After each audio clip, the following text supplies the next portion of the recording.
श्रीमद् भागवतम सर्ग 1 रचना। अध्याय 3। कृष्ण सभी अवतारों के स्तोत्र हैं।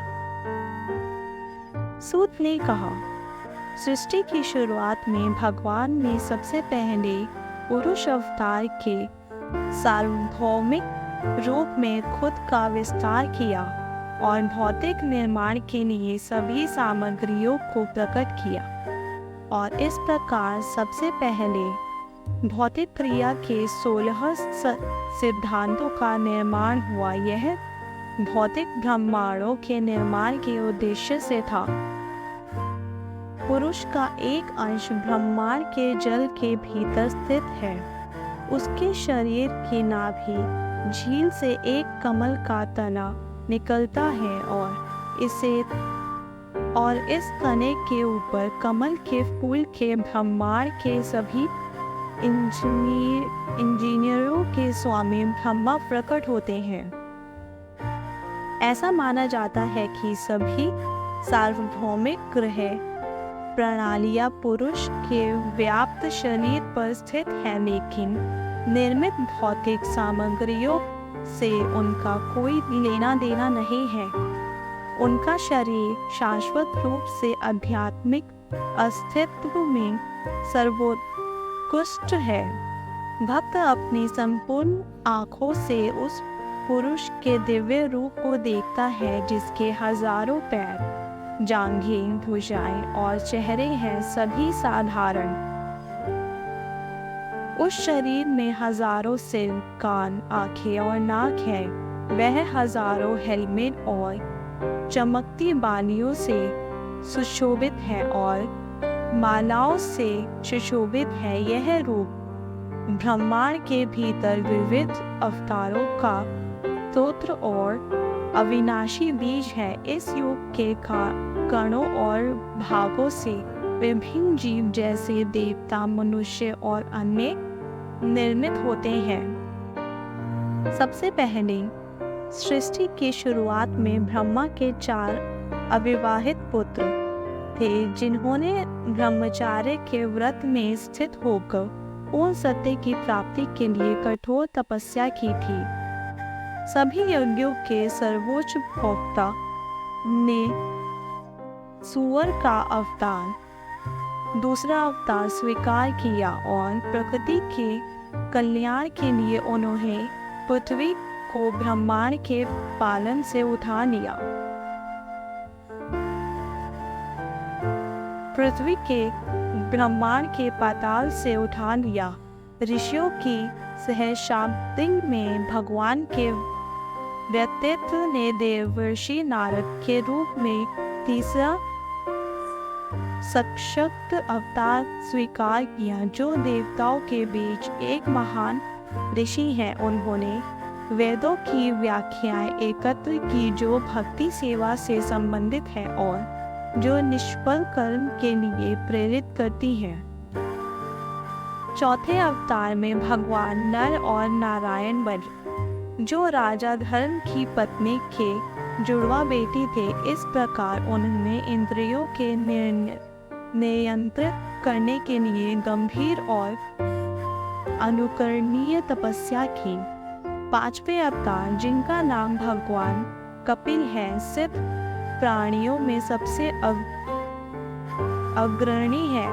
उन्होंने आसुरी ब्रह्मांड को रचनात्मक तत्वों और तत्वमीमांसा की व्याख्या दी, क्योंकि समय के साथ यह ज्ञान खो गया था। पुरुष का छठा अवतार ऋषि अति का पुत्र था। उनका जन्म अनसुया के गर्भ से हुआ था, जिन्होंने अवतार के लिए प्रार्थना की थी। उन्होंने अनर्घ पदार्थ और अन्य यदु हेय आदि से पारंगमन के विषय पर बात की। 7वें अवतार यज्ञ था, जो प्रजापति रुचि और उनकी पत्नी आकुति का पुत्र था, जिन्होंने स्वयंभू मनु के शासनकाल के दौरान काल को नियंत्रित किया था और उनके पुत्र यम जैसे देवताओं ने उनकी सहायता की थी। आठवें अवतार राजा शश्व थे, जो राजा नाभि और उनकी पत्नी मेरु देवी के पुत्र थे। इस अवतार में भगवान ने पूर्णता का मार्ग दिखाया, जिसका अनुसरण वे लोग करते हैं जिन्होंने अपनी इंद्रियों को पूरी तरह से नियंत्रित कर लिया है और जो जीवन के सभी आदेशों से सम्मानित होते हैं। हे ब्राह्मणों,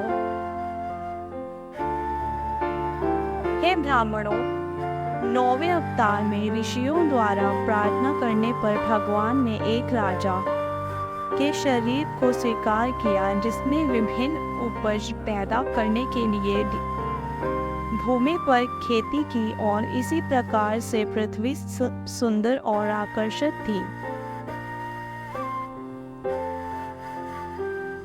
जब चाक्षुष मुनि मनु के काल के बाद पूरी तरह से बाढ़ आ गई और पूरी दुनिया गहरे पानी में डूब गई, तो भगवान ने मछली का रूप धारण किया और वैवस्वत मनु को नाव पर रखकर उनकी रक्षा की। भगवान के 11वें अवतार ने एक कछुए का रूप लिया, जिसका खोल मंदराचल पहाड़ी के लिए धुरी के रूप में काम करता था, जिसे ब्रह्मांड के अस्तित्व और नास्तिकों द्वारा मंथन छड़ी के रूप में इस्तेमाल किया जा रहा था। 12वें अवतार में भगवान धन्वंतरी के रूप में प्रकट हुए और 13वें में उन्होंने एक महिला की आकर्षक सुंदरता से नास्तिकों को आकर्षित किया और देवताओं को पीने के लिए अमृत दिया। 14वें अवतार में भगवान नरसिंह के रूप में प्रकट हुए और नास्तिक हिरण्यकशिपु के मजबूत शरीर को अपने नाखूनों से उसी प्रकार विभाजित कर दिया जैसे एक बढ़ई बैत को छेदता है। 15वें अवतार में भगवान ने एक बौने ब्राह्मण वामन का रूप धारण किया और महाराज बलि द्वारा आयोजित यज्ञ के मैदान में गए। हालांकि दिल से वह 3 ग्रहों के साम्राज्य को फिर से हासिल करने के इच्छुक थे, उन्होंने बस 3 कदम जमीन का दान मांगा। भगवान के 16वें अवतार में भगवान ने ब्राह्मणों के खिलाफ उनके विद्रोह के कारण उनसे नाराज होकर प्रशासनिक वर्ग को 21 बार नष्ट कर दिया। इसके बाद भगवान के 17वें अवतार में श्री वासुदेव पराशर मुनि के माध्यम से सतवती के गर्भ में प्रकट हुए और उन्होंने एक वेद में कई शाखाओं और उपशाखाओं में विभाजित कर दिया, यह देखते हुए कि आमतौर पर लोग कम बुद्धिमान थे।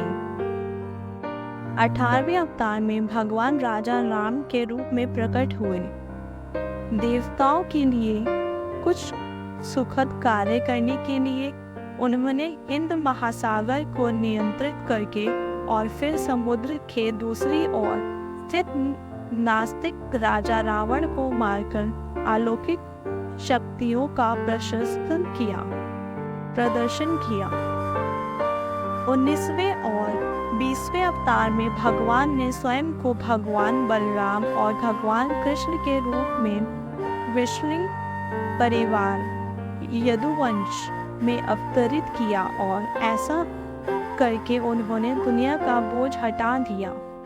फिर कलयुग में शुरुआत में भगवान गया प्रांत में अंजना के पुत्र भगवान बुद्ध के रूप में प्रकट होंगे, केवल उन लोगों को धोखा देने के उद्देश्य से जो वफादार आस्तिक से ईर्ष्या करते हैं। इसके बाद 2 युगों के संयोग पर सृष्टि के भगवान कल्कि अवतार के रूप में जन्म लेंगे और विष्णु यश के पुत्र बनेंगे। इस समय पृथ्वी के लगभग सभी शासक प्रतीत होकर लुटेरे बन चुके होंगे। हे ब्राह्मणों, भगवान के अवतार असंख्य हैं, जैसे पानी की अक्षय स्रोतों से बहने वाली धाराएं। सभी ऋषि, मुनि, देवता और मनु के वंशज जो विशेष रूप से शक्तिशाली हैं, भगवान के पूर्ण अंश हैं। इसमें प्रजापति भी शामिल हैं। उपर्युक्त सभी अवतार या तो भगवान के पूर्ण अंश हैं या उनके पूर्ण अंश हैं, लेकिन भगवान श्री कृष्ण भगवान के मूल व्यक्तित्व हैं। यह सभी ग्रहों पर तब प्रकट होते हैं जब नास्तिकों द्वारा कोई गड़बड़ी पैदा की जाती है। भगवान नास्तिकों को रक्षा के लिए अवतार देते हैं। जो कोई भी सुबह और शाम भक्ति भाव से भगवान के रहस्यमय स्वरूपों का ध्यानपूर्वक पाठ करता है, उसे जीवन के सभी दुखों से मुक्ति मिल जाती है। भौतिक संसार में प्रकट होने वाले भगवान के विराट सार्वभौमिक रूप की कल्पना काल्पनिक है। यह कम बुद्धिमान को भगवान के स्वरूप के विचार को समायोजित करने के सक्षम बनाने के लिए है, लेकिन वास्तव में भगवान का कोई भौतिक रूप नहीं है। बादल और धूल हवा द्वारा ले जाए जाते हैं, लेकिन कम बुद्धिमान लोग कहते हैं कि आकाश में बादल हैं और हवा गंदी है। इसी प्रकार वे भौतिक शारीरिक धारणाओं को भी आत्मा पर आरोपित करते हैं। रूप की इस स्थूल अवधारणा से परे रूप की एक और सूक्ष्म अवधारणा है, जो औपचारिक आकार से रहित है और अदृश्य, अनसुनी और अव्यक्त है। जीव का स्वरूप इस सूक्ष्मता से परे है, अन्यथा उसका बार बार जन्म नहीं होता। जब भी कोई व्यक्ति आत्म साक्षात्कार से अनुभव करते हैं कि स्थूल और सूक्ष्म दोनों शरीरों का शुद्ध आत्मा से कोई लेना देना नहीं है, उस समय वह स्वयं के साथ साथ भगवान को भी देखता है। यदि मानवीय ऊर्जा शांत हो जाती है और भगवान की कृपा से जीव ज्ञान से पूरी तरह समृद्ध हो जाता है, तो वह तुरंत आत्मबोध से प्रबुद्ध हो जाता है और इस तरह अपनी महिमा के स्थित हो जाता है। इस प्रकार विद्वान पुरुष अजन्मे और निष्क्रिय के जन्म और गतिविधियों का वर्णन करते हैं, जो वैदिक साहित्य में भी अप्राप्य है। वह हृदय का स्वामी है। भगवान जिनकी गतिविधियां सदैव निष्कलंक होती हैं, छह इंद्रियों के स्वामी हैं और छह ऐश्वर्यों से पूर्णतया सर्वशक्तिमान है। वह प्रकट ब्रह्मांडों की रचना करते हैं, उनका पालन पोषण करता है और उनसे जरा भी प्रभावित हुए बिना उन्हें नष्ट कर देता है। वह प्रत्येक एक प्राणी के भीतर है और सदैव स्वतंत्र है। अल्प ज्ञान वाले मूर्ख भगवान के रूपों, नामों और गतिविधियों की दिव्य प्रकृति को नहीं जान सकते। जो नाटक में एक अभिनेता की तरह खेल रहे हैं, ना ही वह ऐसी बातें व्यक्त कर सकते हैं, ना तो अपने अनुमानों में और ना ही अपने शब्दों में। केवल वह ही जो अपने हाथ में रथ का पहिया धारण करने वाले भगवान कृष्ण के चरणों कमलों की निर्बाध अनुकूल सेवा करते हैं, ब्रह्मांड के निर्माता को उनकी पूर्ण महिमा, शक्ति और उत्कृष्टता में जान सकते हैं। केवल इस दुनिया में ही ऐसी पूछताछ करके ही कोई सफल और पूर्ण रूप से ज्ञानी हो सकता है, क्योंकि ऐसी पूछताछ भगवान के व्यक्तित्व के प्रति दिव्य परमानंद प्रेम का आग्रहण करती है, जो सभी ब्रह्मांडों के मालिक हैं और जन्म की भयानक पुनरावृत्ति से 100% प्रतिरक्षा की गारंटी देते हैं। और मृत्यु, यह श्रीमद् भागवतम भगवान का साहित्यिक अवतार है और इसे भगवान के अवतारशील व्यासदेव द्वारा संकलित किया गया है। यह सभी लोगों की परम भलाई के लिए है और यह सर्वफल सर्व आनंददायक और सर्व परिपूर्ण है। श्री व्यासदेव ने ब्रह्मांड के सभी वैदिक साहित्य और इतिहास से मलाई निकालने के बाद इसे अपने पुत्र को सौंप दिया, जो आत्म साक्षात्कारियों में सबसे सम्मानित है। व्यासदेव के पुत्र शुकदेव गोस्वामी ने भगवान को महान सम्राट परीक्षित को सुनाया, जो गंगा के तट पर ऋषियों से घिरे हुए थे, बिना भोजन या पेय ग्रहण किए मृत्यु की प्रतीक्षा कर रहे थे। यह भागवत पुराण सूर्य के समान तेजस्वी है और यह भगवान कृष्ण के धर्म ज्ञान आदि के साथ अपने निज धाम को प्रस्थान करने के ठीक बाद उत्पन्न हुआ है। जिन लोगों ने इस युग में अज्ञानता के घने अंधेरे के कारण अपनी दृष्टि खो दी है, इस पुराण से कली के प्रकाश मिलेंगे। हे विद्वान ब्राह्मणों, जब शुकदेव गोस्वामी ने वहाँ भागवत का पाठ किया तो मैंने उसे ध्यान से सुना और इस प्रकार उनकी दया से मैंने उस महान और शक्तिशाली ऋषि से भागवतम सीखा। अब मैं आपको वही बात सुनाने की कोशिश करूँगा जो मैंने उनसे सीखी और जैसा मैंने महसूस किया।